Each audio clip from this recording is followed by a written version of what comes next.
Lesson 3. Two-part counterpoint. The free counterpoint section requires you to complete two specific types of passages. The first is a two-part counterpoint in an 18th century style, with one part given. This style is heavily associated with J.S. Bach and his contemporaries, evoking Baroque tonal practices that emphasize linear independence, clear meter, and a strong harmonic direction.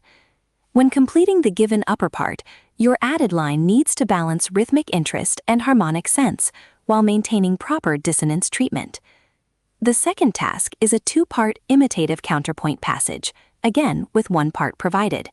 In imitative counterpoint, the answering voice enters at a later time with the same or closely related musical material. This entry frequently occurs at the interval of an octave or a fifth. The goal here is to create a musical dialogue rather than just writing constant parallel doubling.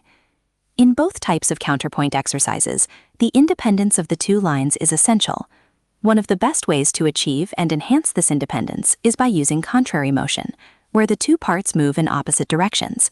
Contrary motion not only strengthens the individuality of each melodic line, but also often clarifies the underlying harmony much better than constant similar motion would.